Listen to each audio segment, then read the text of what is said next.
dice descuento, quiero más descuento. Y atentos a Marcelo Díaz, que en medio de eso recibe una banana.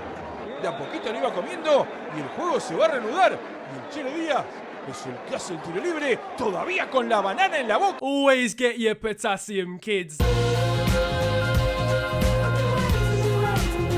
Now, would you look at that? It's another episode of FTW. Now, this is Football This Week, and this is the series where I bring you the best and more frequently the worst of what football has to offer online during the course of a week. I just want to say a massive thank you for the support on a video from last weekend. It was the start of more FTW. If you haven't seen that video, you can check it out in the top right of the screen. But you guys showing a lot of love to that video, even though it's kind of the first of its kind, so I really appreciate that. But moving on to this 7-day period, and it's been a week of ended careers. Iker Casillas, Alan Hutton, Slow Tie.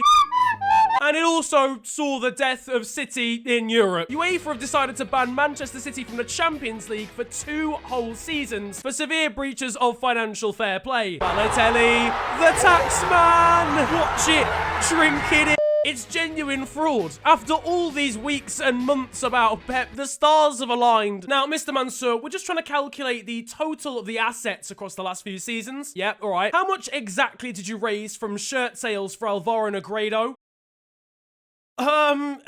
Yeah, right, so I think 350 mil was the actual amount. I think, extremely vaguely speaking, they've been done for spending far too much in comparison to what they're taking in. You can't just add loads of zeros to the actual profit that you make and hope for the best, lads. Come on. I honestly don't know what they were thinking. The board must have thought that this was the FFP acronym. Fraud, thousands of pounds. I don't know, someone must have had a speech impediment there or something. Overall, the ban means that Manchester City will be absent from the Champions League for 2 seasons subject to an appeal, which could genuinely take ages given they've brought every single lawyer from Manchester to the table.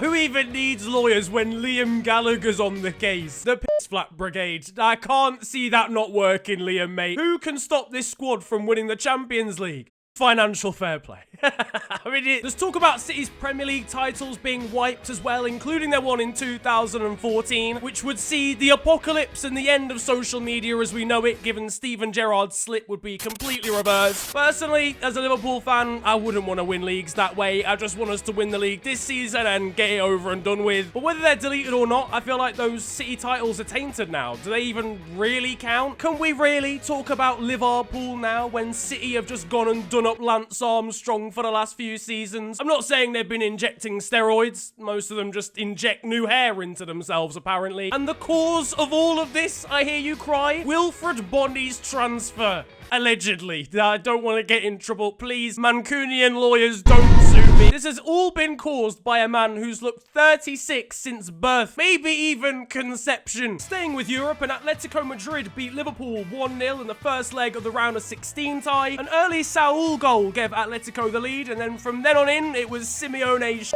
house football. We can actually take an in-detail look at how they set up for the second half. This team would play 10 men behind the ball against an under-7s team in a charity match. I'm convinced that Simeone somehow snuck substitutes onto the pitch to add to the defensive line. But this is the thing. This is exactly how to beat Liverpool. Like, you score an early goal, get a little bit lucky with a bounce, whatever, and then just set up shop and defend till the end. It was perfection from Simeone. Jose Mourinho does it, and it's called a masterclass, so I feel Simeone should get the same credit as well. However, I'm not really looking forward to the tactics they bring out at Anfield. Referee probably needs to take a long, hard look at himself in the mirror. Actually, no, that's going to be difficult considering he proved himself to be blind in this football match. Klopp's substitutions were equally as tragic. Mane and Salah both substituted before the hour mark, I think. Origi on the wing. I love Divock, but there's club sandwiches that have better delivery than him from the left-hand side. Listen, it's a two-legged affair. We're usually better in the second half of football matches and two-legged ties, so there's still a long way to go. Elsewhere, Erling Haaland whipped out his phallus and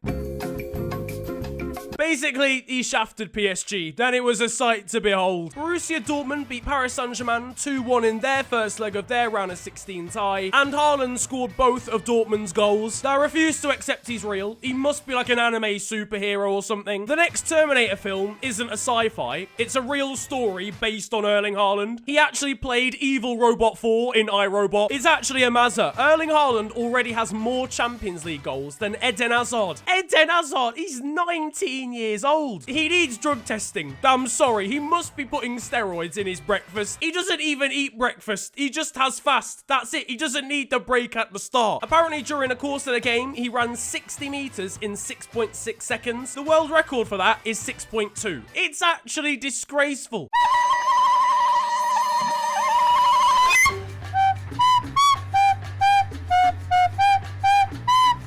Meanwhile, for PSG, it's the same old story. Their main players, once again, just turning into totally different prospects in big games. At least PSG's left-back Layvin Kurzawa had something about him.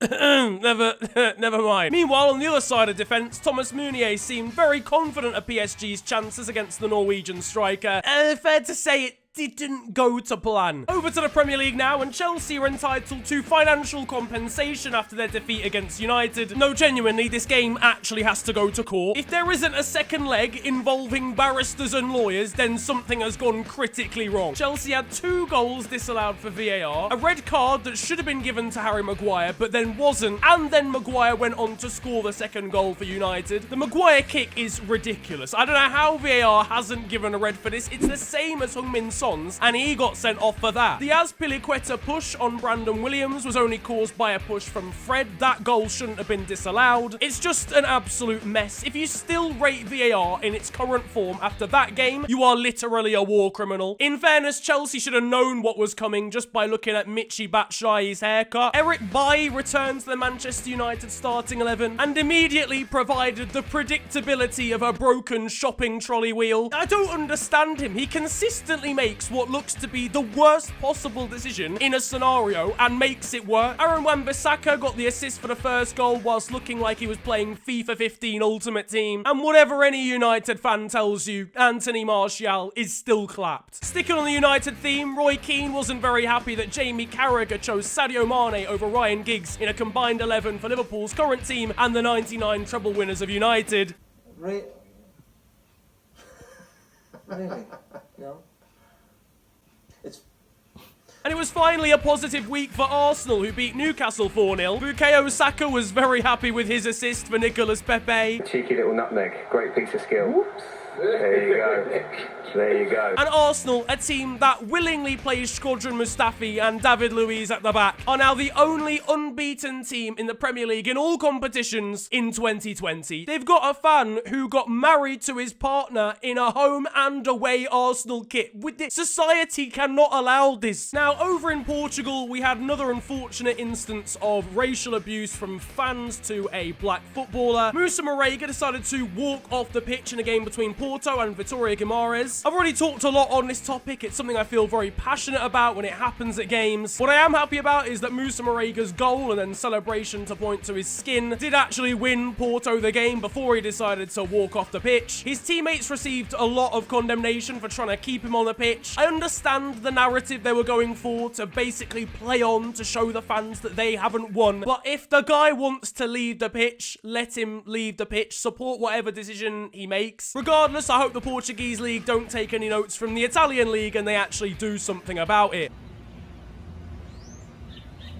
I just don't see what the purpose of that no-look pass is. Over in the Women's Championship, I feel like Aston Villa probably have the league wrapped up by now. Over in Germany, a couple made out of a Borussia Mönchengladbach fan and a Dusseldorf fan went viral, and Gladbach quote retweeted it, urging him to dump his girlfriend. It's a shithousery award for the German side. And down in the Men's Championship, Stoke City conceded a goal to a chair. Just staggering! Now, there it is time for Still 0-0, and of course this is the Sunday League segment of the series, and for once it's actually high quality content. This one's over in Spanish Sunday League, and the ball goes back to the goalkeeper of the team in white. He chops back away from the yellow forward, falls over, and then nutmegs the striker on the way back through. Listen, big man, I don't know if you had hopes of a professional football career, but this goalkeeper has just sent you straight back to your 9 to 5. When the other defenders said put it behind, that's not what they meant. Diego Maradona's managerial career is continuing to take some interesting turns. He was handed a mysterious small bag before the rest of his coaching staff decided to jump in the way of the camera and block whatever he was doing. He's becoming quite the hit, and so is that powder he just snorted. Over in Wales, muddy conditions robbed this striker of a goal and instead made it an assist. Listen, he knew what he was doing. It was a through ball all day long. Mexican football is a lost cause. And finally, leaving literally the best till last, a French footballer has been suspended for 5 years after biting his opponent's penis during a match. Bit too much of a meaty challenge, if you ask me. On top of that, his victim got a 6-month ban. Imagine literally being on the receiving end of this and also getting a 6-month ban on top. Talk about adding insult to injury. But that is going to wrap up football this week, and I hope you have enjoyed it. If you have, then feel free to slap a like on the video, and of course subscribe if you're new to the channel. You can also follow me on social media. It is at @theofficialfng on Twitter and on Insta. But it's been a pleasure ranting at you guys today. Have a wonderful day. Enjoy yourselves, and goodbye.